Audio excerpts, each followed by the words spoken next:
وَلِكُلٍّ وِجْهَةٌ هُوَ مُوَلِّيهَا فَاسْتَبِقُوا الْخَيْرَاتِ أَيْنَمَا تَكُونُوا يَأْتِ بِكُمُ اللَّهُ جَمِيعًا إِنَّ اللَّهَ عَلَى كُلِّ شَيْءٍ قَدِيرٌ.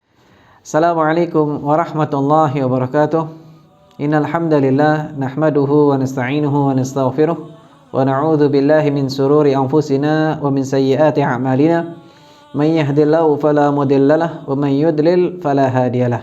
Asyhadu an la ilaha illallah wahdahu la syarikalah wa asyhadu anna Muhammadan abduhu wa rasuluh. Allahumma salli ala Muhammad wa ala alihi wa ashabihi ajma'in. Ikhwatal iman, a'azakumullah. Alhamdulillah hamdan katsiran thayyiban barakan fih. Kita bersyukur atas segala nikmat yang Allah berikan kepada kita, terutama nikmat iman, nikmat Islam, dan nikmat mengikuti sunnahnya Rasul sallallahu alaihi wasallam. Ikhwatal iman, a'azakumullah. Di dalam Islam, tukang sihir adalah sosok yang menjadi manusia yang paling buruk, manusia dengan pekerjaan yang paling hina di mata Allah Ta'ala dan di mata syariat. Mereka memiliki pekerjaan yang sangat buruk, yaitu memisahkan dua orang yang saling mencintai karena Allah Ta'ala. Itu pekerjaan utama mereka. Namun tahukah kalian, tahukah anda bahwa sesungguhnya ada tukang sihir yang orang tidak pernah anggap dia sebagai tukang sihir. Bahkan dampak buruknya jauh lebih buruk daripada tukang sihir. Siapa itu? Mereka adalah pengadu domba. Mereka adalah namam, para pengadu domba. Rasul sallallahu alaihi wasallam itu pernah mengatakan, la yadkhulul jannah namam, tidak akan masuk surga para pengadu domba. Kenapa? Karena memang dampak buruknya sangat luar biasa. Karena bisa merusak hubungan yang baik di antara dua orang yang saling mencintai karena Allah Ta'ala. Ada perkataan indah dari salah seorang ulama yang bernama Yahya bin Abi Katsir rahimahullah. Beliau pernah mengilustrasikan tentang tukang sihir ini, tentang tukang sihir yang tidak pernah dianggap sebagai tukang sihir, bahkan dipuji-puji oleh sebagian orang.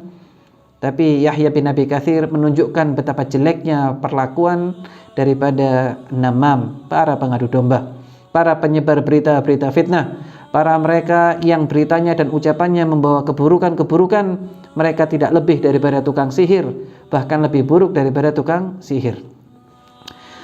Yahya bin Abi Katsir pernah mengatakan, namam yufsidu fis sa'ah ma la yufsidu sahir fis syahr. Ini diantara dampak buruk atau efek buruk daripada mereka yang senantiasa mengadu domba. Apa kata Yahya bin Abi Katsir rahimahullah? Pelaku namimah itu bisa merusak hubungan dua orang, hubungan manusia hanya dalam waktu sekejap.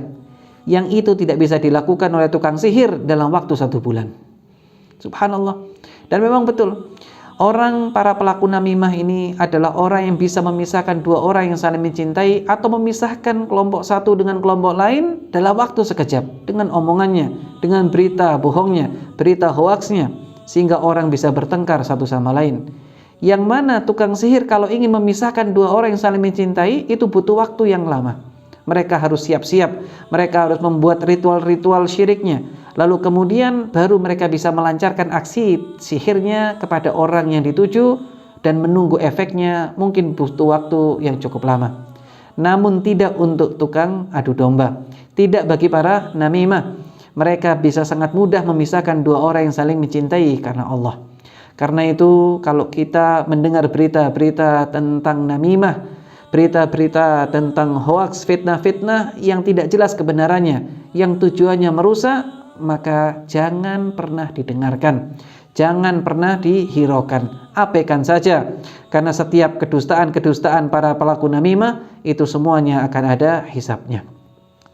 Saya akan tutup dengan kisah bagaimana ulama-ulama dahulu yang soleh itu menerima berita namimah. Sikap mereka bagaimana?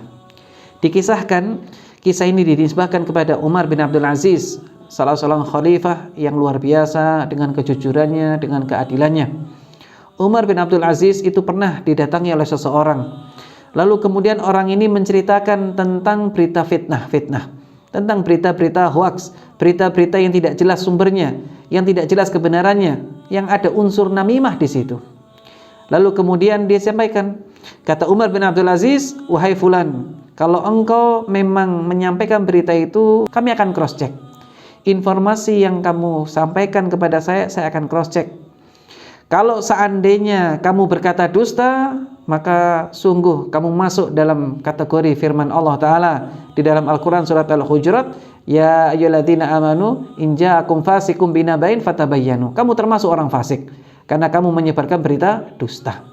Tapi kalau seandainya berita dan informasi yang kamu sampaikan itu benar, maka kamu tidak bisa keluar daripada firman Allah Ta'ala dalam Al-Quran surat Al-Quran, hammazim masya'im binamim, yaitu mereka yang senantiasa ketika jalan ke sana kemari mengadu domba dan selalu menyebar fitnah. Atau kamu tak kasih kemungkinan yang ketiga, yaitu engkau tidak menceritakan ke sana kemari berita ini, lalu engkau bertobat kembali kepada Allah Ta'ala, maka aku akan maafkan. Lalu orang itu mengatakan kepada Umar bin Abdul Aziz rahimahullah, ya Amirul Mukminin, wahai Amirul Mukminin, maafkanlah aku, maafkanlah aku, maafkanlah aku, dan aku bertobat tidak akan melakukan itu lagi. Maka kemudian mereka berpisah, dan ini pelajaran berharga bagi kita semuanya. Kalau kita mendengar berita namimah, maka jangan langsung diterima, jangan langsung diiyakan. Cukuplah kita menasihati para pelaku namimah untuk menghentikan beritanya dan kemudian kembali ke jalan yang benar. Semoga Allah Ta'ala menyelamatkan kita daripada dosa-dosa namimah. Semoga Allah menyelamatkan kita dari semua keburukan-keburukan daripada maksiat lisan dan menjadikan kita semuanya istiqamah, dan Allah tutup usia kita dalam keadaan husnul khotimah. Barakallahu fikum. Wassalamualaikum warahmatullahi wabarakatuh.